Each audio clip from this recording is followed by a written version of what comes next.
So obviously the first bit of news for the day here is Trey Hendrickson. All right. Should the Packers pursue Trey Hendrickson in free agency? Obviously, the breaking news is Ian Rappaport tweeted out the Bengals are not going to franchise tag star pass rusher Trey Hendrickson, per him and Tom Pelissero reporting. Pretty good sources there. One of the NFL's best is now free. You know, we talked about Trey Hendrickson last year. Should the Packers trade for him? We ended up going and trading for Micah Parsons. Great move there. Obviously, I think we would all agree we'd much rather have Micah Parsons over Trey Hendrickson. Now, let's kind of troubleshoot this.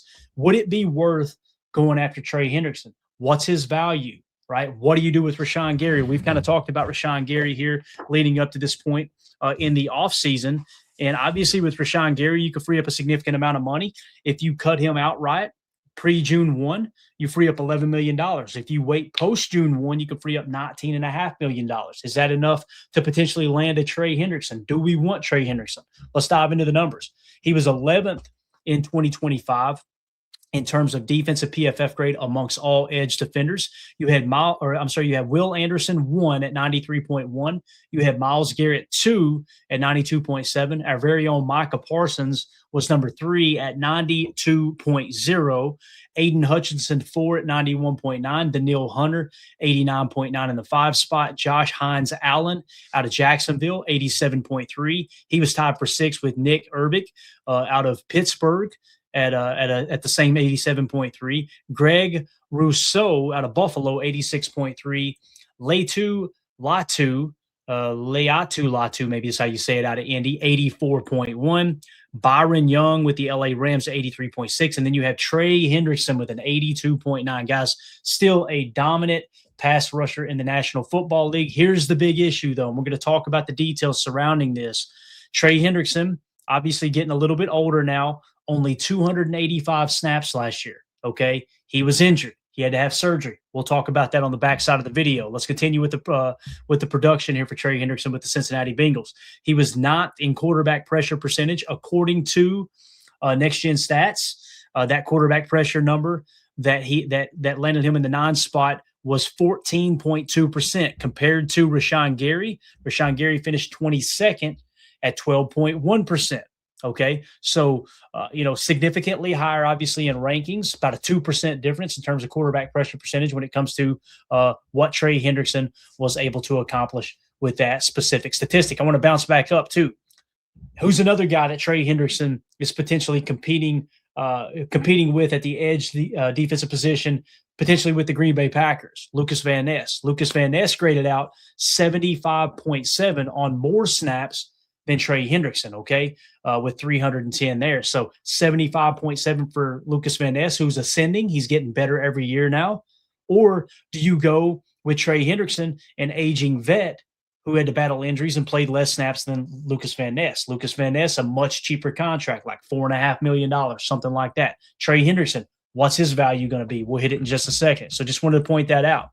He was 38th in sacks, but keep in mind he only played in 7 games in 2025. He finished the season, Trey Hendrickson being him, with 4 sacks. Okay, 4 sacks. Obviously, Rashan Gary, 7.5, played a lot more snaps than Trey Hendrickson. So I think it's safe to say that all things being equal, full slate of games, Trey Hendrickson would finish with far more sacks than Rashan Gary. That would be an increase there, right? Also, sliding down, let's talk about the injury. This is very, very, very important. Very important, okay? So his injury background in 2025 season, which obviously is now complete, a hip/core muscle injury. It was season ending. Hendrickson suffered a significant injury during the 25 season that was initially reported as a back issue, but later diagnostics pointed toward a hip/pelvis/core muscle problem. That sounds like a lot going on there, right? The Bengals obviously placed him on injured reserve in December of 2025 due to the injury. Okay, he underwent core muscle surgery in December of 2025. They shut it down for the year with an expected recovery timeline of about 6 weeks. So let's just call it a month and a half. Let's say they didn't do it till January. We know obviously they did it in December. Let's just kind of go worst case scenario, I guess you could say, right? So you're going January into half of February. Let's just call it March. He should be good to go now. With a 6-week timeline, we're probably at about 8 to 10 weeks now.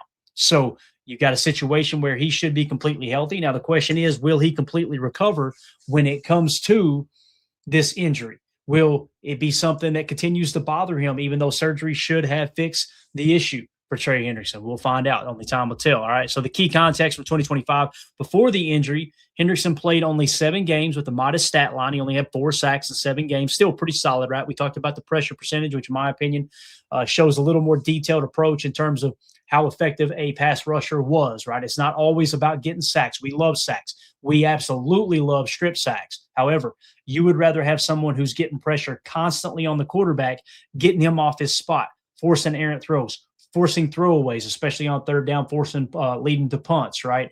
You would rather have a guy who's got a higher percentage of that as opposed to someone who may have had, let's say you have someone who's got 15% quarterback pressure percentage, but they only had 10 sacks, right? But let's say that you have someone who only had 9% quarterback pressure percentage and they finished with 12 sacks. Well, he had 2 more sacks than that guy. No, the guy with 15% pressure percentage is obviously causing more of an impact, having more of an impact on defense, putting pressure on the quarterback. You're going to have more negative EPA plays in terms of that pressure hitting home, right, as opposed to just getting sacks in general. So that's kind of how I see it. You guys may agree to disagree there, right? His surgery effectively ended his 25 season, like we said, but he's expected to make a full recovery. And the current health status that we've seen here, there have been no recent reports suggesting a lingering physical concern beyond the expected surgical recovery timeline. Recovery windows of 6 weeks would have concluded months ago, and there's no current indication of a residual injury problem as of early March 2026. Now, how much would Trey Hendrickson cost the Packers? Glad you asked. Brace yourself. The calculated market value for Trey Hendrickson, $25.4 million AAV. They're saying a fair market value will be 2 years, $50.8 million, or that average annual of $25.4 million. Okay.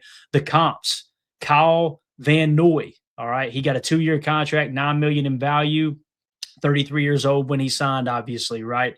And I'm trying to think here. It doesn't list his age specifically, although I do not have the card. I was going to pull the card up for his career. You guys let me know in the comments, how old is Trey Hendrickson? I know he's over the age of 30. I'm almost positive. So that's why you've got these comps of 30 to 34. Khalil Mack, 1 year, $18 million at 34 years old.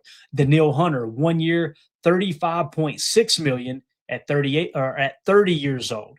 TJ Watt, 3 years, $123 million or $41 million AAV at the age of 30. So you average all that out, you come up to 2 years, 46.4, 24.7, 31.8 with all the offset there with the numbers that we just ran. You're looking at $25.4 million average annual value. Thank you so much, Chad Inc. And also DeSera. I hope I'm saying that right, or maybe Desiree. I apologize if I'm getting that wrong.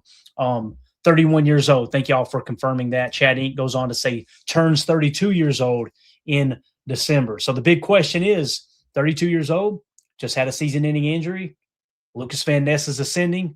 Are we willing to go pay $25.4 million for a Trey Hendrickson? I think, me personally, if that number holds true and it is 25.4, whether you move on from Rashan Gary or not, I would rather see what LVN's got, personally. LVN, mix in a nice little rotation of Barron Sorrell, Colin Oliver. If you get Brenton Cox Jr. back on a sweetheart deal, same thing there, right?